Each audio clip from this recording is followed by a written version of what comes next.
Hi students, welcome to நம்ம tuition 10th maths chapter 2ல example 2.9 பார்க்கலாம்.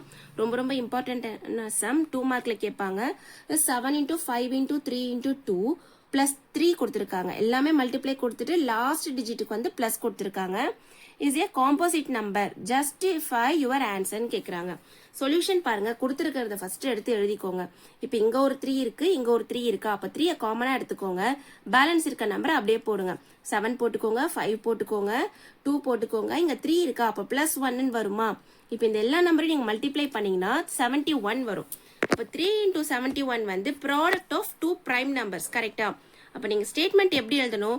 the given number can be factorized in terms of 2 prime numbers. it is composite number நீங்க எழுதணும். இதுதான் final answer. இப்போ example 2.10 பார்க்கலாம்.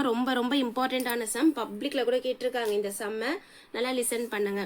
a and b are two positive integers such that a power b into b power a equal to 800. find a and b. ரொம்ப ஈஸியும் கூட. Solution பாருங்க. 800க்கு வந்து LCM பண்ணுங்க. 2 4s are 8, பேலன்ஸ் 0 போட்டுக்கோங்க. 2 2s are 4, பேலன்ஸ் 0 போட்டுக்கோங்க. 2 1s are 2, balance 0 போட்டுக்கோங்க. 2 5s are 10, balance இந்த ஒரு 0 போட்டுக்கோங்க. 2 2s are 4, balance 1. 2 5s are 10. 5 5s are 25, 5 1s are 5. இந்த மாதிரி பண்ணிட்டு 800க்கு வந்து எத்தனை வாட்டி இந்த 2 வருது 5 வருதுன்றதை நீங்க எடுத்து எழுதணும்.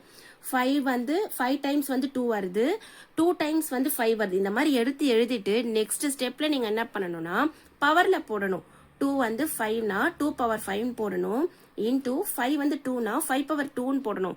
இது எப்படி இருக்குன்னா அவங்க கொடுத்துருக்காங்க பாருங்க question. a power b into b power a. கரெக்டா? அப்ப a என்னது 2, b வந்து 5. இதுதான் ஃபைனல் ஆன்சர். இந்த மாதிரி நீங்க எழுதி காமிக்கணும். தேங்க்யூ. லைக் பண்ணுங்க, ஷேர் பண்ணுங்க, சப்ஸ்கிரைப் பண்ணுங்க.